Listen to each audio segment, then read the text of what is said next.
Hi,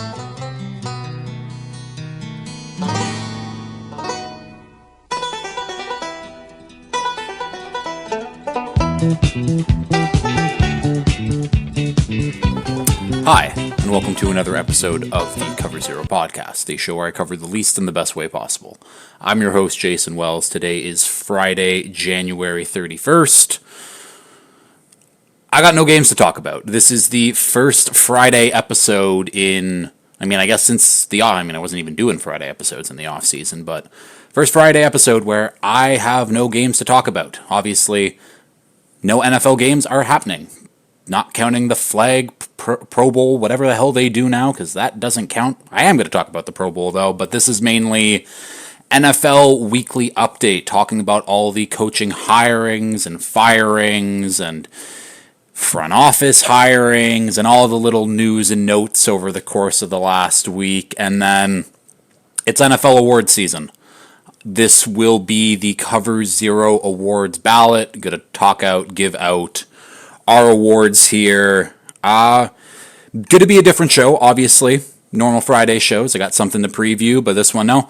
NFL Weekly Update, whole coaching carousel, front office carousel, and then go, right into these Cover Zero awards. A little bit of Senior Bowl updates, too.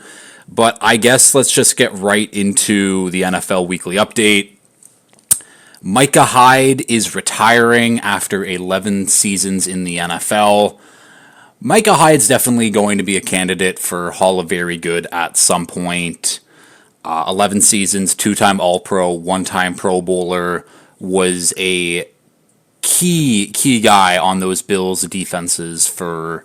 When did he get there? I think he got there in 2017, so from 2017 to 2024, Micah Hyde was a key piece. I guess you can't really say 2024 because he wasn't really a part of that team. He was already semi-retired, but he's officially retired. He had a terrific career, obviously starting with the Packers, playing pretty well there, and then making his way over to the Bills, where he became one of the better safeties in the league while he was there. Shout out to Micah Hyde. Very good career. Definitely a future Hall of Very Good candidate. Next note up here is a little bit of a Super Bowl update, but Eagles pass rusher, defensive lineman, whatever, Brandon Graham is getting activated for the game. So he got injured in November, and it looked like just kind of that was it. He was retiring. Obviously, he's still been with the team, but now since they made the Super Bowl, he has a chance to play in the game, which is very, very cool. I don't know how active he actually will be in the game, but it's a little bit of a morale boost for the Eagles getting one of their vet leadership guys who will be in pads during Super Bowl Sunday. Very cool. Very cool that he's able to come back when he thought his career was done, and now he has a chance to play one more game, play for a Super Bowl. That's great. Now let's get into some of these coaching hires here. We'll start off with the Raiders. The Raiders hire Pete Carroll to be their next head coach. Pete Carroll is now the oldest, or when the season starts, Pete Carroll will be the oldest head coach in NFL history at 74 years old. Doesn't look like it, doesn't act like it. It's a good hire. I have no idea how much longer Pete really wants to coach for. Could be 2, 3, 4 years. I'm not really sure. But this is a good Raiders move for a team that has just no team culture in general and just needs to be solid. Like, Pete Carroll is a floor raiser for teams, and I expect the Raiders to just be slightly better last year just because they have a guy at head coach who... He's done it all. I mean, he's won national championships. He's won Super Bowls. Like, Pete Carroll is just a damn good head coach. In general, he's got, again, lots of cap space. They have lots of positions that they need to fill out. I'm interested to see who Pete Carroll brings in to kind of fill out this roster, but it is... I like the hiring. It's not a splashy, terrific hire, but... really, who are the Raiders actually going to bring in at this point? Carroll can, if it goes well, he can coach there for as long as he wants. Be funny if he would coach into his 80s. I doubt that happens, but Yeah, that division is just stacked with really, really good head coaches. I mean, we got Pete Carroll. He's got that Super Bowl with the Seahawks. He's got a national championship with USC. Then we got Andy Reid. Pretty self-explanatory. Sean Payton, Super Bowl winning head coach. And then, of course, Jim Harbaugh, national champion last year, has been to a Super Bowl anyways. Like this, that division is just stacked with coaches. I think that the average age for coaches in that division too is something like 65, where if you look at the NFC West, where it's Sean McVay, Jonathan Gannon, Mike McDonald, and Kyle Shanahan, the average age is something like 40, mid 40s. So big gap in ages across the league. Nice to see Pete back. Again, this is a good hire for the Raiders. It's not a flashy, not a big move. He's not going to be your coach for the next decade, but it's a good, solid move, and we'll stick with the Raiders here for a little bit. Their defense coordinator, Patrick Graham, has been retained by Carroll and by the front office.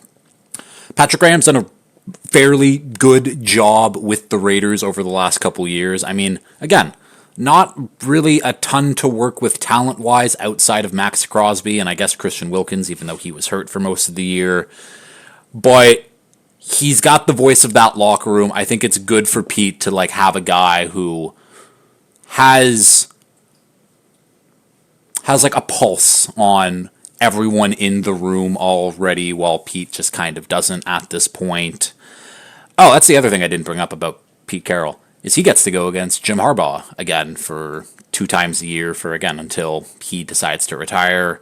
Obviously, that matchup between the Niners and the Seahawks were always really, really good matchups, so that's a lot of fun, but Patrick Graham stays on at DC. As for offensive coordinator, they haven't made that hire yet.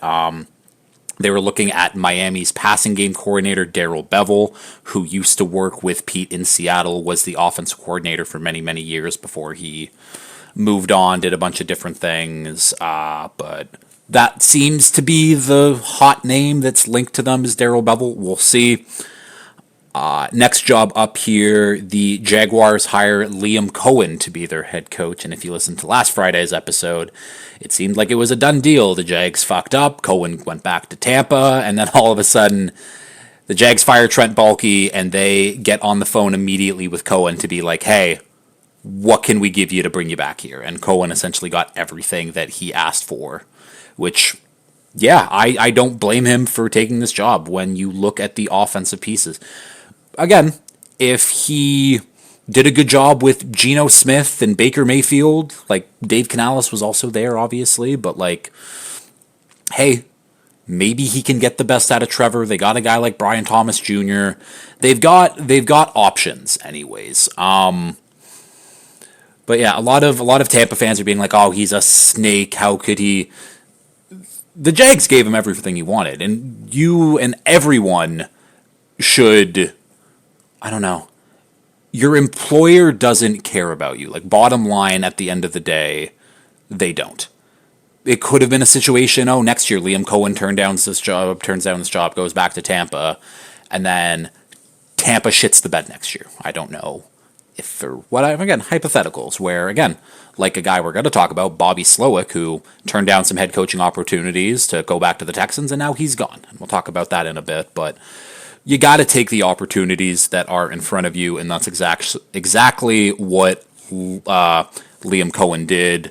A lot of people are calling it a bad hire solely for the fact of his Duval shout out at the presser. Wasn't a good look, but like, again, there's been a lot of weird opening presser moments for head coaches. I mean, Nick Sirianni, who's now been in 2 Super Bowls. I still don't think he's a great coach. I mean, Dan Campbell with the biting kneecaps. I'm not going to say anything about Liam Cohen as a head coach until he actually is a head coach and is coaching. So, good hire for the Jags. They got the guy that they wanted. Took a little bit extra, obviously, to figure it out, but they got him, and yeah, the Bucs offered him. Yeah, it was a 3-year deal to become the highest paid offensive coordinator in league history. Unfortunate, and unfortunate for Baker Mayfield as well. Baker Mayfield is going into his 8th year in the NFL, and in those 8 years, he will now have 8 different offensive coordinators. That's tough. I feel bad for Baker, who's obviously resurrected his career just a little bit, but 8 offensive coordinators in 8 seasons seems relatively unheard of anyways. Next note up here, the Cowboys. The Cowboys have made their decision, and it is Brian Schottenheimer, their offensive coordinator, is now their new head coach. So essentially, they got rid of Mike McCarthy to bring in the guy who... Yeah, I don't get it either. I really don't. And a lot of people are already calling this a bad, terrible hire. They look at Brian Schottenheimer's track record everywhere he's been on offense, and he's been coaching for a long ass time in this league, going back to the early 2000s with the Chargers, and then all the way working back to the Cowboys now. And everywhere he's been, his offenses really haven't been great. But a lot goes into being a head coach compared to being a head just like a play caller in general. So, hey, maybe Shoddy's just a better overall head coach than he is a play caller. It's yet to be seen. Again, I'm not going to knock the hire initially just because, again, I don't like it. Again, like I was describing the Patriots with Josh McDaniels, it's an uninspiring hire. It's just something Jerry Jones doesn't want to pay a head coach a shit ton of money, and he's like, well, we got this guy in the building already. Let's see if he wants to take it. And when you're Brian Schottenheimer and you've kind of been waiting for this opportunity for decades at this point, you take it. It's as simple as that. You are a head coach of an NFL team. There's only 32 of those jobs in the world, and you're one of them. So hats off to him. Again, it's a weird hire by the Cowboys in general, but what should we expect from the Cowboys? Jerry Jones, Stephen Jones, they're both idiots. This team just will not get better as long as those two are alive, essentially. Jerry Jones is kind of knocking on death's door just a little bit. His son definitely isn't, but it's, I don't know. The Cowboys stink.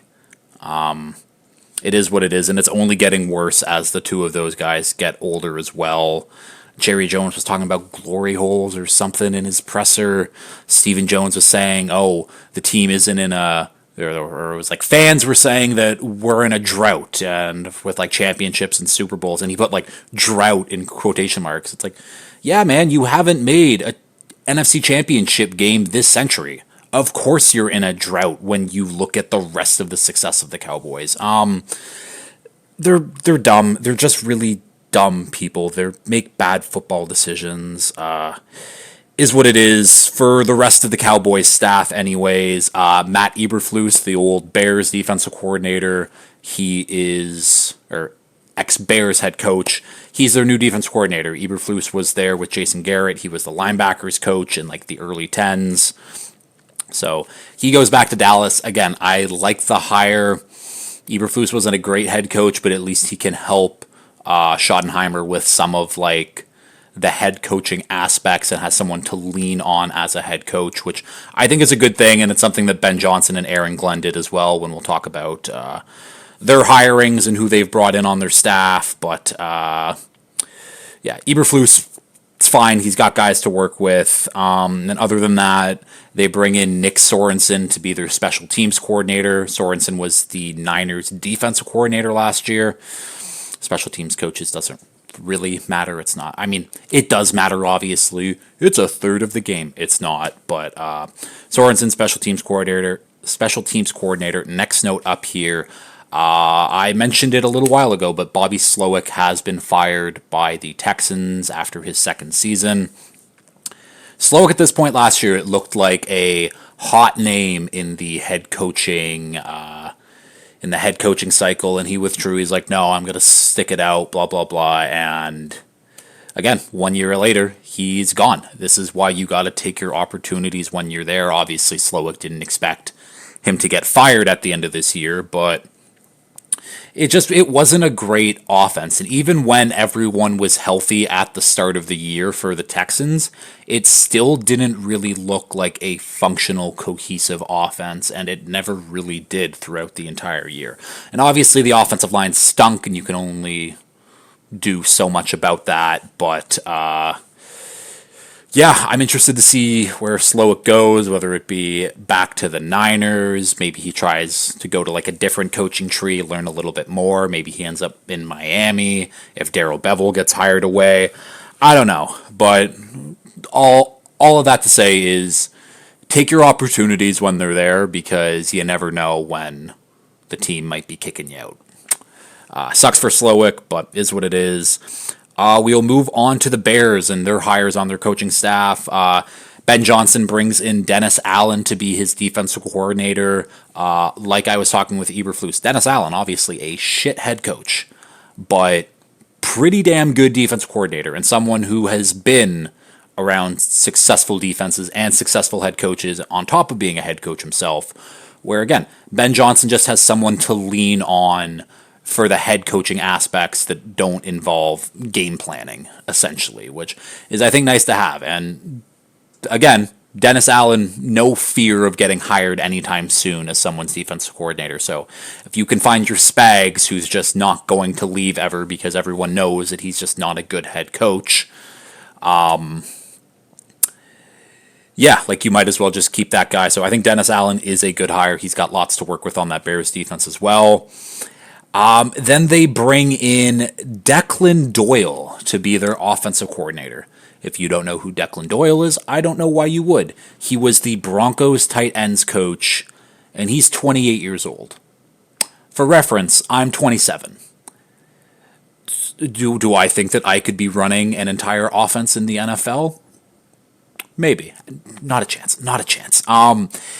But I don't know if he's like the youngest offensive coordinator ever in the history of the NFL. Maybe I should have looked that up. That seems like something I should have done in preparation for this. But that makes me feel old as hell, that there is an offensive coordinator in the league that's basically my age. Not a fan. Don't like it. Again, I have nothing really to say about the hire because I have no idea who Declan Doyle is. What I can say about it, though, is Ben Johnson liked this guy enough to make him his offensive coordinator. Again, tight ends coach, I have no idea how smart he is, but Ben Johnson is going to be running that offense regardless. Now he has someone in Declan Doyle who I think a lot of teams will see, oh, he's 28, we don't want to hire him right away because he's 28 years old. He still has to learn some shit. So I think Ben Johnson kind of did a smart move where he can, essentially Declan can be his apprentice, where I don't think that any teams are going to hire him for maybe 3-4 years because they're going to look at the age thing and be like, that's too young to be our head coach. I don't even know who the youngest head coach ever was. It's someone in their 30s. Either way, where if Ben Johnson can get 4 years of this guy being his offensive coordinator, while Ben Johnson's still the one really running the offense, but Declan's kind of like learning the ins and outs, like it's smart. Instead of bringing in someone from the Lions coaching tree who, oh, he's the next offensive coordinator and then he's the next offensive coordinator like in waiting kind of thing, where, oh, if the Bears have a really good year and then it's like, oh, we're just going to poach that guy because he's been part of all the good things that the Lions and now Bears have been doing. So I think this is a good outside of the box hire. Don't look up who his dad is though, because his dad is a huge piece of shit. Yeah, other than that, for the Bears, they bring in J.T. Barrett to be their quarterbacks coach. If you remember J.T. Barrett, he was the Ohio State quarterback for quite a while. Really good college player. Was the assistant quarterbacks coach for the Lions the last few years. So now he goes with Ben Johnson as the full-time quarterbacks coach. Again, another thing that makes me feel old. I was watching J.T. Barrett in high school, and now he's the quarterbacks coach. Crazy. And the other hire that they made is Press Taylor as their passing game coordinator. Press Taylor was recently the Jags offense coordinator. Did not do a good job. Did not do a good job whatsoever. But again, this is another hire by Ben Johnson that I just think is just smart. Press Taylor is still in his 30s. I think he's in his like mid-late 30s. And he's been coaching in the NFL for quite a while. I mean, his rise to where he was probably a little bit too fast, but to get a guy who kind of has the bad offense coordinator stink on him, but obviously a lot of people in a lot of front office groups saw something in Press Taylor at some point. So Ben Johnson is bringing in this guy who people really liked what he did at one point, and now he has a stink on him where they're like, oh, I'm going to stay away for a couple years until he really proves himself again, which I think it's smart for Ben Johnson. He's brought in Dennis Allen, Declan Doyle, and Press Taylor, and I don't think any of those guys are going to get hired in the next 2-3 years. So if you can keeping a cohesive staff is just huge in the NFL. And hiring guys who probably won't get hired in the next 2-3 years, I think is a very good move by Ben Johnson. Again, we'll see if I'm right about that, but I like these coaching hires. We can go on to the Niners now. The Niners bring back Robert Saleh to be their defensive coordinator. Obviously, that's where he rose to prominence, I guess. That's a weird way to say that, but he was the Niners DC, then he got hired as the Jets head coach, and now he's back with the Niners. Obviously, it's a really good hire. His defenses were great while he was there. Roster is a little bit different from when he left, but regardless, this is just a very good hire from the Niners to get this guy back in the building. I think that Saleh is a very good defensive coach. I think he got in. I think he got the short end of the stick in New York. I don't think he was the problem. I think there was many other problems with that team other than him being the coach, but he can be the scapegoat. He's back in San Fran. Good hire. Speaking about the Jets hired their GM. It is Darren Muji, who was the assistant GM for the Broncos. The Broncos have weirdly also just been getting poached left and right. Darren Muji, their assistant GM, Declan Doyle, their tight ends coach. We're going to talk about a guy in a bit, but John Morton, who was their offensive line and passing game coordinator, something like that. He's the new Lions OC, so we'll talk about that in a bit. But Sean Payton's tree is just getting picked off left and right now, which is very interesting to me, as I didn't think the Broncos were that great, but obviously a lot of front offices and coaches liked what they were doing despite what was on the field. But Darren Muji, new Jets GM. I have no real thoughts on a new GM hire because I have no idea what they did while they were in Denver. Denver hasn't been a good team for a while, so maybe he was the key reason of why Russ was brought in, and this is a bad hire. I have no idea. Either way. And then they bring in Steve Wilks to be the Jets defensive coordinator. Wilks, God, where has he been? He was the Niners defensive coordinator when they went to the Super Bowl last year. He was the Cardinals head coach for a bit. He was the Panthers interim head coach for a bit. A guy with a lot of coaching experience underneath his belt. And Aaron Glenn, who, again, fresh coach, is just someone to lean on for him. And I think Glenn already said he's not calling plays on the defense.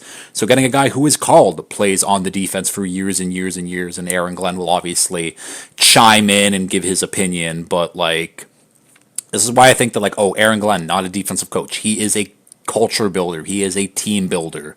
He is more like a Dan Campbell than he is just a pure defensive guy. And again, bringing in a guy like Wilks, who has ran defenses his entire career, has been a former head coach, someone for Glenn to lean on, I think it's a very good hire. Moving on to the Seahawks now. The Seahawks hire Clint Kubiak as their offensive coordinator.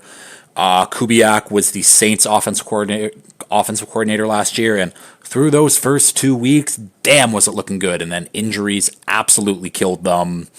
I'm very interested to see how this offense looks, because the Seahawks offensive line absolutely stinks. So they have to fix that, and they got to fix that quickly. But they got weapons across the board. They got JSN. I think Tyler Lockett's going to retire. So maybe he's back, maybe he's not, but he's old at this point. DK Metcalf has 1 year left on his deal. He's been put in trade rumors out there, but let's just say he's back. So JSN, DK Metcalf. Then they got Kenneth Walker and Charbonnet. And Geno Smith is Geno Smith better than Derek Carr. That's not saying a ton, but he is, and I think that Kubiak has more to work with than Geno Smith than he did with Derek Carr. So I'm interested to see how this goes. It's a offense that is definitely different from what they've been running in the past, but either way, I'm excited to see how that looks. Yeah, we can go on to the Lions now. Lions hired John Morden as their offensive coordinator. So he was the passing game coordinator for the Broncos. Obviously, I wasn't a huge fan of their passing game, but mainly that's just because Bo Nix was the quarterback. And I'm sure that there were concepts in there that I couldn't see because most things were a check down anyways, and the receivers weren't good enough to run those concepts. But I digress. Again, I have nothing really to say about the hire because, I don't know, the passing game coordinator for the Broncos. Ooh. Sure. Whatever. And then they hire their linebackers coach, Kelvin Shepard, to be their new defensive coordinator. Shepard, former Dolphin, 8-year career in the NFL, and now it's his time to shine as DC. So, yeah, this is kind of in the mold of Aaron Glenn, former player, coach, and then worked his way up to where he is now. And same thing with Shepard. Former player, coach, he's worked his way up. Now he's the new DC. Again, very interested to see how it goes.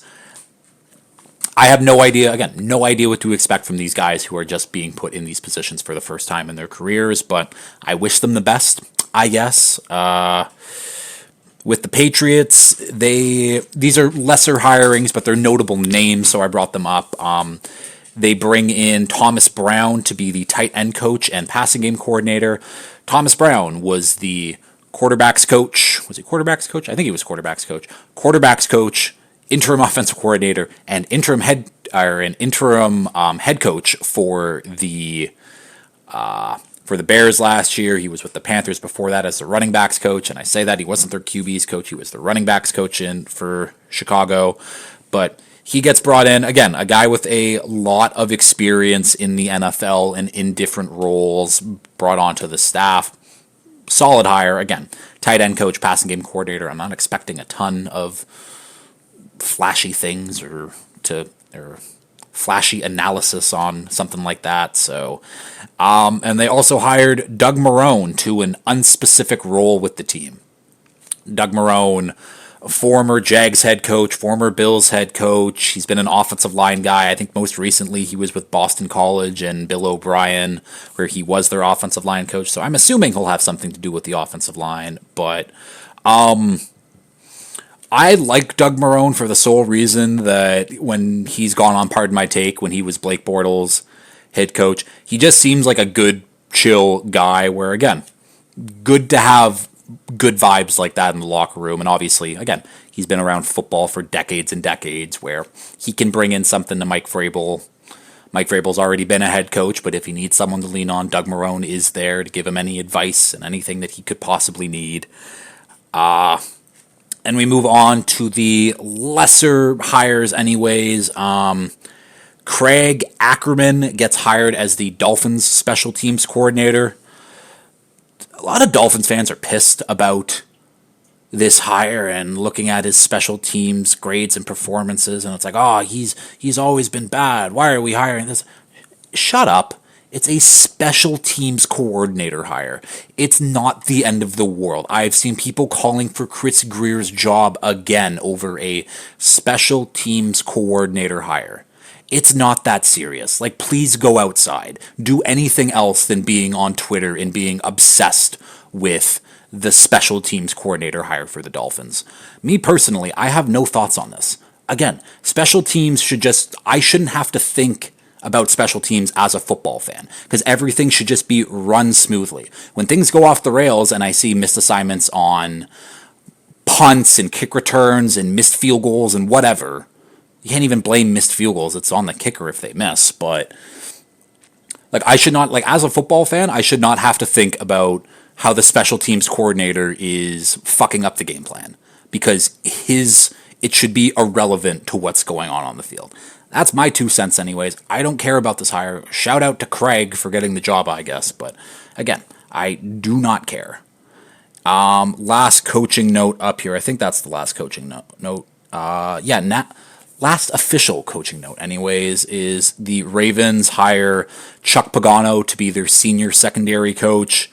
Pagano coming back to where he started his career as the Ravens secondary coach. Now he's the senior secondary coach. Chuck Pagano, again, been in the league for a long time. Friends with both Harbaugh brothers. Inconsequential role. I just think it's cool to go back to where you started your career, basically in the same role, except it's a senior role at this point because Chuck Pagano's old. Obviously, if you don't know who Chuck Pagano is, he was the Colts head coach while Andrew Luck was there, and we all know how that went, but I digress.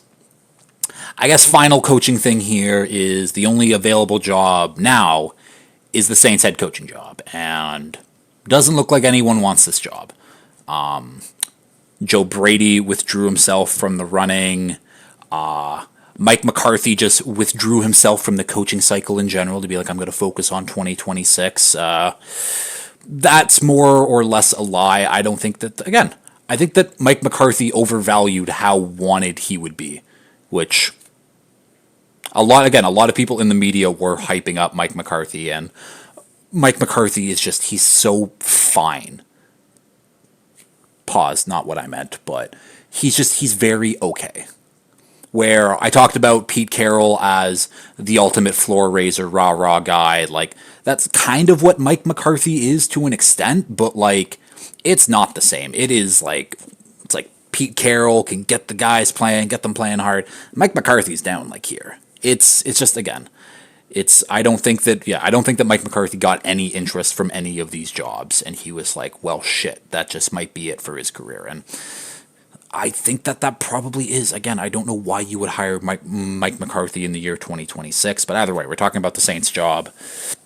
No one wants it, except for it looks like Kellen Moore is the favorite to get that job, the Eagles offensive coordinator, old Cowboys offensive coordinator, which would be crazy for a lot of reasons because Kellen Moore was the backup QB for the Cowboys in 2017.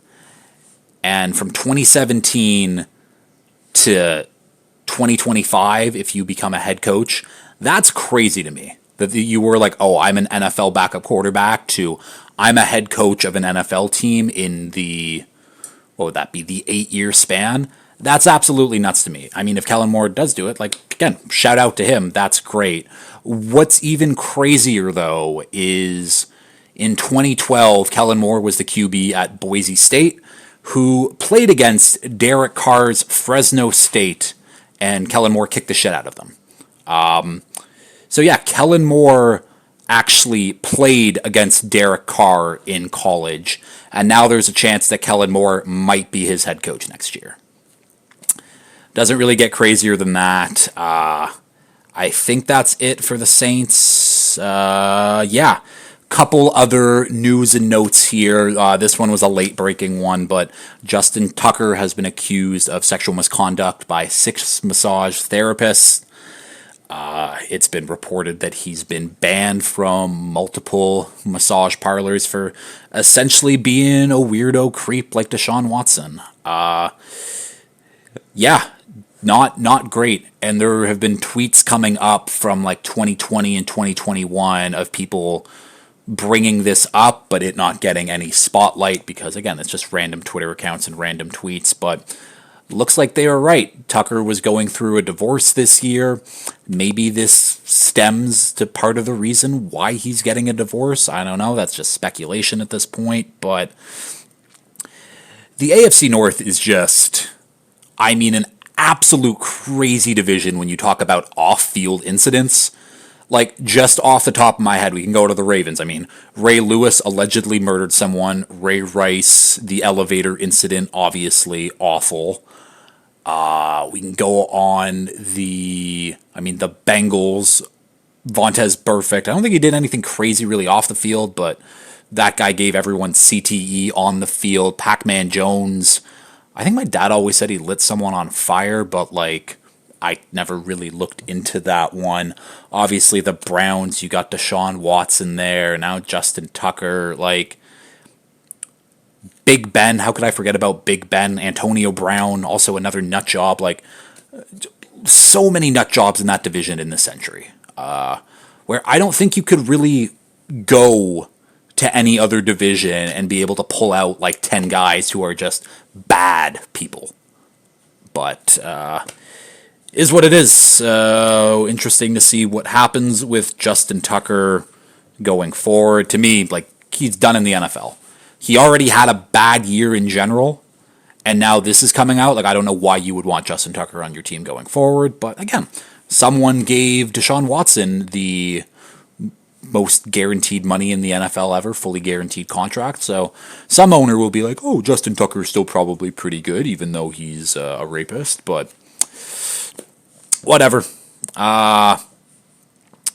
Two more notes here, or one more note, then we'll get to some Senior Bowl stuff. But the Pro Bowl is this weekend, and the skills competition, and you can bet on the dodgeball game that's going to be played between AFC and NFC. Like, I don't know why you're able to do that. That's a crazy thing. And again, no one bet on the dodgeball Pro Bowl game. If you do, please call the help number for any gambling line. Like, don't do that. That's a bad thing to bet on. But yeah, another year of the Pro Bowl and another year of just no one wanting to play in it. So right now, the AFC quarterbacks, we got Joe Burrow, makes sense. Then we have Drake May and Russell Wilson, who were just announced as replacements. I don't know why. Again, they had to go so far down the list to get to those guys. I think Chu was telling me that Drake May was like the 7th alternate. So that means, it's like, okay, Lamar turned it down, Allen turned it down, Mahomes can't, but Mahomes would have been an alternate before we got to those guys. So those three, CJ Stroud would have turned it down, and then we get to players like Tua, Aaron Rodgers, Bo Nix, who had a better rookie season. I mean, better season than just both of those guys in general. And then that's when we get into like the May Russ territory. The Pro Bowl just sucks now. Like, I don't know, and this might just be because I'm older and it's always sucked, and it has always sucked, but I feel like the Pro Bowl has lost its meaning on what it means to be a Pro Bowler, because you can go to their Pro Football Reference pages and their Wikipedias, and it will say Drake May, Pro Bowl 2025, Russell Wilson, Pro Bowl 2025. And I don't know why we do that. I don't know why the replacements get the Pro Bowl nod, especially when they're that far down the list. I can understand it if it's like, okay, the 2 Super Bowl teams, like whatever Pro Bowlers they had, they got to be replaced. And those first alternate guys who want to be in, they should be able to get the Pro Bowl nod, because it's a weird voting and whatever thing. But after that, there's a reason why Mac Jones Pro Bowler and Tyler Huntley Pro Bowler happened. And ever since then, it's just been, I don't know, the Pro Bowl is losing its meaning. And where you look at the end of careers and you look at, oh, wow, that guy made 10 Pro Bowls, but 4 of them, he was the 5th alternate, so it shouldn't count. And that's my whole thing. The alternates shouldn't get the Pro Bowl nod. They can be there, they can hang out, they can have fun, but it should not say you made the Pro Bowl this year because enough people declined. Like, we were probably this close for Mac Jones, 2-time Pro Bowler. I don't know where he was in the AFC quarterback votes, but I don't know. I think if we're getting down to Russell Wilson, Mac Jones was probably pretty close on that list. So, I don't know. Yeah, the Pro Bowl sucks. We've all known this, but the Pro Bowl voting and who actually gets the Pro Bowl nod next to their name and their accolades, we gotta stop. Stop giving the Pro Bowl nod to alternates. I guess that's my point. And we can move on to some Senior Bowl notes that have been happening. So the Senior Bowl has been happening this week. And I'm just going to kind of talk about some of the standout guys who have been there so far. So Mike Green, the edge out of Marshall, and Shamar Stewart, the edge D-line out of Texas A&M. They both left today. And the reason they left today is because they did everything.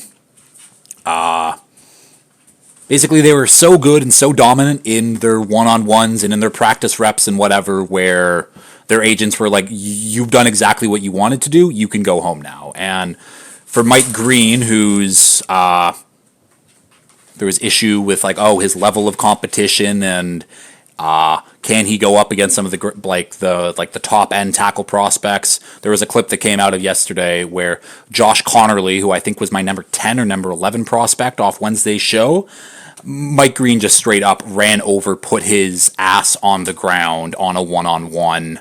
That was a great rep. I mean, Shamar Stewart, the clips of, again, when he's 6'6", 280, and he moves like that, it's absolutely unbelievable. So those two guys just left because they were having such good weeks. Other guys who have been great, Gray Zabel, the offensive lineman out of North Dakota State. He's just, again, been consistent every single day of practice so far.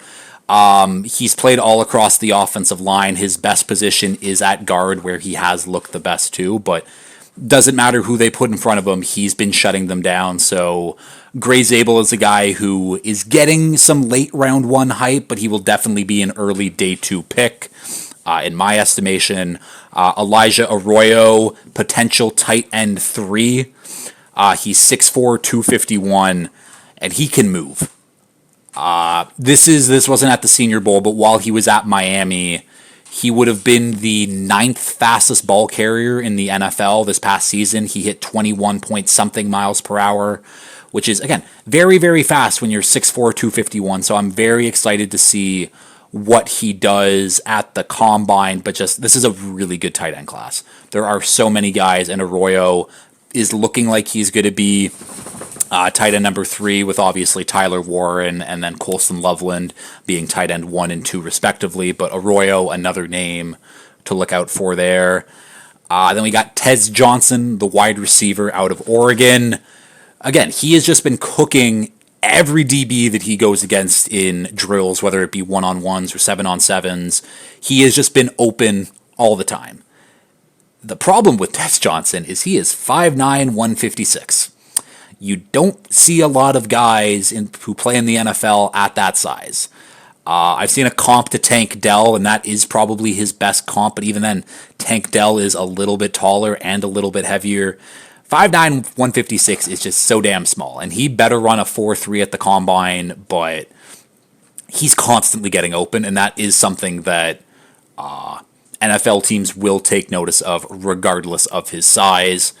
And then, speaking of guys with size issues, shout out to Willie Lampkin out of North Carolina, the offensive lineman, 5'10", 270. You've heard that correct. 5'10", 270 offensive lineman, and he's been playing fucking great. Obviously, his low center of gravity, and it helps, because, again, low man wins. You hear that enough in the NFL, but Willie Lampkin, 5'10", 270, and he went against, I think it's Dion Walker out of Kentucky, who's 6'7", 310 pounds, and Lampkin just stopped him right in his tracks. It's really impressive to see a guy that size. I have no idea what his NFL projected. He can't be a starting guard in the league, but we've seen the guys, Patrick Ricard, who was a defensive lineman who moved over to fullback. I think there was another guy, too, who did, I think it was Lorenzo Neal, also, similar size thing. So, I don't know, maybe Willie Lampkin is going to be the next great fullback in the league, but those are the Senior Bowl notes, and we can get into the NFL awards to close out the episode here. Okay, and finally, we can get into the Cover Zero awards now. Got to start it off with thank you, everyone who actually did vote. I got 15 responses, which that's a pretty decent sample size, I'd say, anyway. So how this worked is there was, I don't know, anywhere from like 7+ nominees for each award. I'll go over all of the nominees when we go through the awards, but I asked people to rank 1 to 5 of who wins the award, first being first, obviously, fifth being fifth. But how I did it is I did it like the Heisman, where instead of 1 through 3 with the Heisman, I did 5-1. So first place gets 5 points, second gets 4, 3, 3, 4, 2, 5, 1. You get it. I mean, obviously I explained it. Of course you get it. But that's how it worked out. So yeah, I guess let's just get in with the first award, and starting off with a very good one here. But we have Bum of the Year. The nominees are the Nasty Man, Deshaun Watson, Aaron Rodgers in the Jets front office, the Bengals defense, Matt Eberflus, the Giants quarterbacks, Kirk Cousins, the Patriots offense outside of Drake May, Jags ownership, Zamir White, and then Deontay Johnson. Those are the nominees, and we'll go in third place with 43 points. We got the Bengals defense. Very fitting. The Bengals defense is the only reason why they didn't make the playoffs this year. They were atrocious. Makes sense why they get third. At second, in a shocking upset, Deshaun Watson, the Nasty Man, gets second place with 50 points for Bum of the Year. I thought he was going to be the runaway favorite personally. But in first, it makes a lot of sense. We get Aaron Rodgers and the Jets front office in first with 53 points. Obviously, Rodgers is just a culture killer. Nothing is ever his fault. It's always someone else's fault. And the front office, I mean, looking at Madden ratings to figure out who you're bringing in free agency, the Jets were just, again, like usual, were a dumpster fire, and it makes sense why they are the first ever recipient of the Cover Zero Bum of the Year. Shout out to Rodgers and the Jets front office, I guess. The next award is the DTODISPGB award. If you don't know what that stands for, it's Damn, That Old Dude Is Still Playing Good Ball award. So the nominees for this, we have Jonnu Smith, Amir Abdullah, Dante Fowler, Kyle Van Noy, Kareem Hunt, Hunter Henry, Calais Campbell, Sterling Shepard, and Eric Kendricks. In third place, we get Calais Campbell with 33 points. He had a great year. He was a big part of this Dolphins defense and why that front seven and pass rush was so good despite almost being a 40-year-old man. Calais Campbell really held it down, and yeah, damn, that old dude is still playing some really good ball. And then it was very close between first and second here, but in second place, with 46 points, we have Baltimore Raven Kyle Van Noy. Kyle Van Noy has just really been getting better as he ages. I think he hit a career high in sacks this year with 12 and a half, I believe. Definitely deserving of first place. Had a great year, but in first place with 48 points, we have Jonnu Smith of the Miami Dolphins. Obviously setting career highs in basically everything.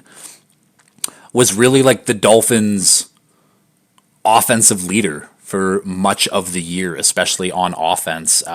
Forget Tyreek Hill, forget Jalen Waddle. It was Jonnu Smith.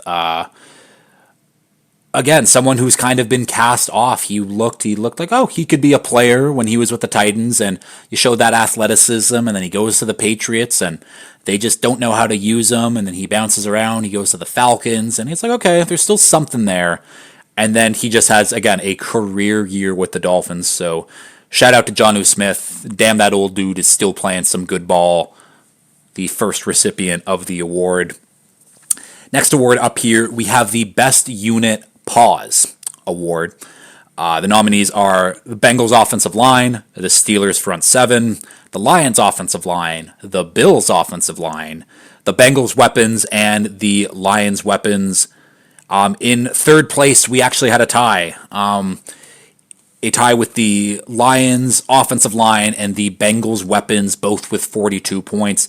Lions offensive line, I mean, so good, so sound all year, just across the board. Very good. And then the Bengals weapons, Jamar Chase, T. Higgins, Chase Brown, Mike Gesicki, I guess. Like, those guys were a big reason why the Bengals were very successful. So it makes sense that they get tied for third there. In second place, we have the Broncos offensive line with 49 points. The Broncos' offensive line was the best offensive line in football this year. They played absolutely out of their minds and definitely deserve some recognition. So, unfortunately, it's second place, but still get some recognition. And in first place with 56 points, it is the Lions' weapons. Sonic and Knuckles, obviously, Jahmyr Gibbs, David Montgomery, Sun God, Amon-Ra St. Brown, Jameson Williams, Sam Laporta. The list goes on and on and on. Tim Patrick. Yeah, list goes on and on. Definitely deserve to win this award because they are the best group of weapons that the NFL has right now.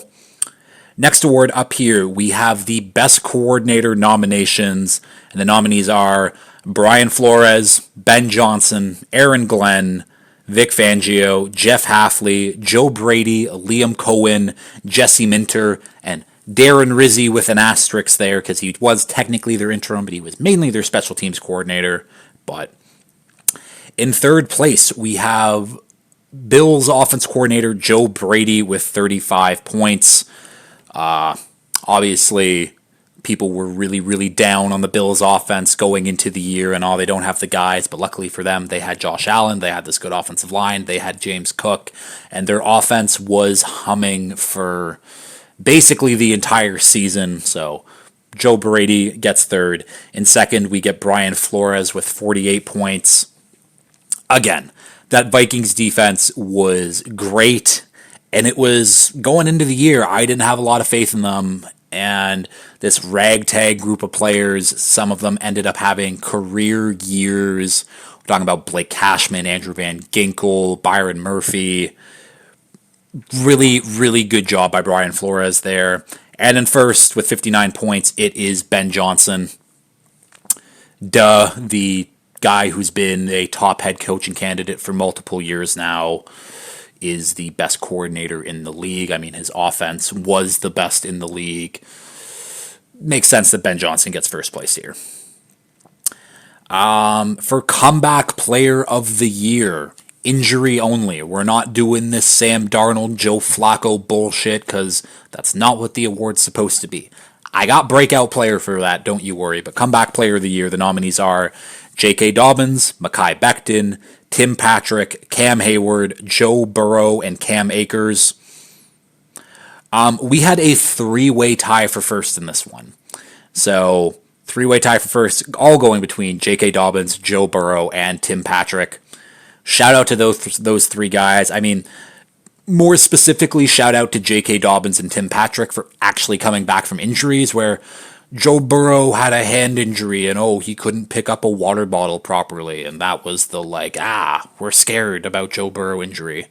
Dobbins, we obviously all know his vast knee Achilles injuries, thought he was done and had a very good year with the Chargers. Tim Patrick on the other side, back-to-back knee injuries in 2022 and 2023, worked his way back, had a productive year with the Lions. So shout out to those two guys and shout out to Joe Burrow, I guess. Now we get on to breakout player of the year.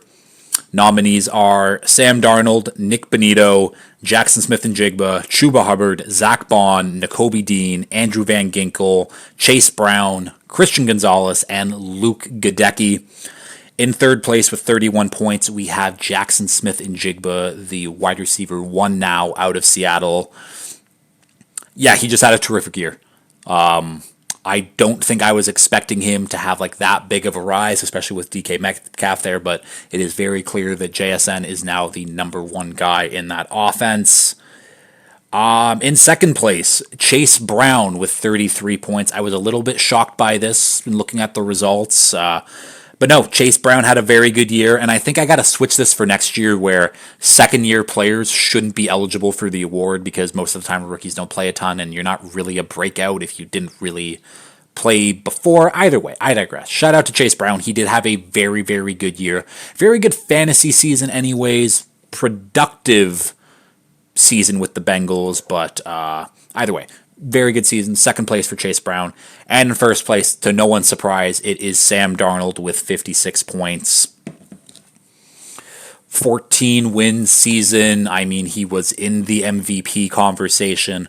Obviously, those last 2 weeks of the year, it looks a little iffy now, but yeah, Sam Darnold obviously broke out this year. I mean, what was this? This was his 7th season in the league, and he's been a cast off, labeled a bust, then he's been a backup. Finally gets a chance to start for a full season again, and he took every opportunity to do it. He looked great. Next, we're getting on to the actual real awards that the NFL also has. Coach of the Year nominees, Kevin O'Connell, Dan Campbell, Sean Payton, Jim Harbaugh, Mike Tomlin, Sean McDermott, Andy Reid, and Dan Quinn. Obviously, if I were to redo and everyone were to, I think Dan Quinn would get a lot more votes, but Dan Quinn gets an honorable mention for me for the coaching job that he did. In third place, we have the head coach of the Lions, Dan Campbell, with 31 points. Obviously, Lions finished with the best record in the NFC and tied for the best record in the league. Again, he did a really, really good job with this team. 15-win season obviously puts you in the Coach of the Year nod, unless you're Andy Reid, because no one likes to give the awards to Andy Reid. In second place, we get Jim Harbaugh with 33 points. As his first year as the Chargers head coach, wasn't a ton of expectations, but this turned into a playoff team. Obviously, we don't want to talk about that playoff game, but what Harbaugh did and the culture and just the vibes, I guess, that he instilled in Justin Herbert going forward, it was, again, I don't think a lot of people had high expectations for the Chargers this year, but they exceeded my expectations pretty wildly anyways. And then obviously in first with 61 points, it is Kevin O'Connell, head coach of the Vikings. Again, a team that I think had their win total set at 6.5. They doubled that with 14. Yeah, the Vikings were awesome. Awesome this year, awesome from the jump. And with not a lot of real star players. Obviously, they have a bunch of really, really good players on that team, but yeah, you got to give a lot of credit to Kevin O'Connell with how this team looked. So he is the Coach of the Year. We are on to Defensive Rookie of the Year, and this one was very, very close. The nominees were Jared Verse, Quinyon Mitchell, Brady Fisk, Cooper DeJean, Chop Robinson, Tarheeb Still, Tavondre Sweat, Mike Sanistril, and Kamari Lassiter. In third place, we get Cooper DeJean with 35 points. Obviously had a great year. Didn't start for the first month of the season anyways, but when he got in there, that Eagles defense dramatically improved in the secondary, and he was a big part, a big reason for that. And now we get into, there was a 2-point difference between first and second place, and obviously, like Defensive Rookie in the Year in general, it was between Jared Verse and Quinyon Mitchell. And in first place, because we'll figure it out who's that. And in first place with 61 points, it is Quinyon Mitchell getting that nod. Obviously, it's very close between these two guys, but Quinyon Mitchell wins the Cover Zero Defensive Rookie of the Year. He had a great game, a great season. He was a lockdown number one corner for the Eagles that they desperately needed. And then in second place, it was Jared Verse with 59 points. Obviously, another spectacular season for Jared Verse, and there's a reason why it was so close between these two guys, is because they were neck and neck. I think Jared Verse is going to win the NFL Defensive Rookie of the Year, but shout out to Quinyon, you got the Cover Zero Defensive Rookie of the Year award. For Offensive Rookie of the Year, we got nominees are Jaden Daniels, Bo Nix, Brock Bowers, Brian Thomas Jr., Ladd McConkey, Bucky Irving, Malik Neighbors, and Joe Alt. In third place, we get Bo Nix with 34 points. Deservedly so. Playoff team. He had a good, productive statistical season. I didn't think it wowed anyone, but Bo Nix had a good year. Third place, that's fine. In second place, it is Brock Bowers with 49 points. Brock Bowers was an All-Pro this year. You could definitely argue that he deserves to win this award as well. But in first place, to no one's surprise, it is Jaden Daniels with 57 points. he had a terrific year. I mean, ending in that NFC Championship game too. Not enough good things can be said about Jane Daniels' rookie year. The sky is the limit for him and Brock Bowers and what they want to do for the rest of their careers. Hall of Fame contenders anyways, but Jane Daniels, Cover Zero, Offensive Rookie of the Year. Now we get into Defensive Player of the Year. Nick Bonito, Myles Garrett, TJ Watt, Pat Surtain, Danielle Hunter, Will Anderson, Xavier McKinney, and Andrew Van Ginkel. Hand up, should I have put Trey Hendrickson in the nominees list? Probably. But I felt that the guy who, he led the league in sacks, but his unit was literally third in voting for Bum of the Year, didn't sit right with me. And at the time of when I made it, Hendrickson wasn't even listed as a top 10 in the Vegas odds, and since then that's shifted. But either way, he's not in it. Whatever, he's not going to win it anyways. He wouldn't have finished top 3 in the voting anyways. So we move on. I digress. In third place, we have Pat Surtain with 41 points. Now, Pat Surtain is probably going to win the NFL Defensive Player of the Year. I would imagine anyways. I have no idea. But he gets third place in this. It's interesting. So who's second? Who's third? In second place, we get Myles Garrett with 51 points. Obviously, he had a great year for the Browns, but again, the Browns just weren't that good in general. Myles Garrett did his thing, and maybe that sounds a little hypocritical, given what I just said about Trey Hendrickson, but I don't care. And in first place, it is TJ Watt with 57 points on the ballot. I don't get it. And obviously, since this came out and since people have voted, things have changed. And TJ Watt, over the last 3 games he played, did absolutely nothing. At least on the box score sheets. His impact is obviously still there. But this is the only one. This is the only award where I will fully argue that TJ Watt should not be first. TJ Watt shouldn't even be top 3 in Defensive Player of the Year voting. And he is, and I'm not going to judge the people for voting TJ Watt first, but I'm judging a little bit. I am judging a little bit. For Offensive Player of the Year, nominees are Saquon Barkley, Jamar Chase, Bijan Robinson, Derrick Henry, Josh Jacobs, Jahmyr Gibbs, Justin Jefferson, and Terry McLaurin. In third place, it is Baltimore Ravens running back Derrick Henry. Pretty self-explanatory. He had a terrific year with the Ravens. No signs of slowing down really for him. Again, terrific year for him. And in first place, we actually had a tie, and it's no shock that there was a tie, but we have a tie between Saquon Barkley and Jamar Chase. Obviously, Saquon Barkley had a shot at the record for rush yards, didn't go for it, but 2,000 rushing yards season in his first year in Philly. And then Jamar Chase, Triple Crown winner. Most catches, most yards, most TDs for any wide receiver in the league this year. Both guys very, very deserving. Do I think the edge should go to Saquon? Yeah, but they'll split the award, I guess. I'll cut it in half and I'll mail it to both of the guys respectively, obviously. And now for the award that everyone cares about, the MVP. The nominees are Jared Goff, Josh Allen, Baker Mayfield, Lamar Jackson, Sam Darnold, Saquon Barkley, Pat Mahomes, and Joe Burrow. In third place, we do get Joe Burrow with 35 points. Again, he led in basically every quarterback statistical category you could want. But part of the reason he did that is because his team was always losing in late game situations that caused them to pass way more than anyone else. But Joe Burrow had a great season. Third place MVP, sure. And in second place, the Cover Zero MVP. No, wait. In second place, whatever. In second place, it is Lamar Jackson. The anticipation that I'm building. Lamar Jackson with 46 points. Again, this might not be the way that the NFL MVP shakes out, but Lamar had a great year.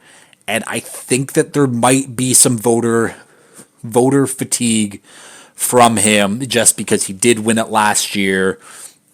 Obviously, terrific season from him. His best season of his career, and he's won 2 MVPs already, but he gets second place here, and in first place with 57 points, it is Josh Allen, who everyone doubted, and the Bills' offense isn't going to be as good, and Josh Allen is carried by Stephon Diggs, and he proved everyone wrong. And did he prove everyone wrong enough down the stretch? That's where it gets a little bit iffy, but Josh Allen wins MVP, 57 points. He had a terrific season.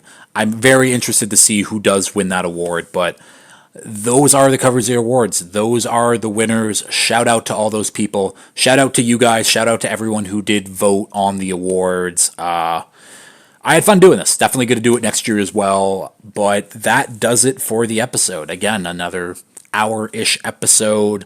I'm getting pretty consistent with that. But yeah, that'll do it. Next week, God, I don't even know what I'm going to talk about next week.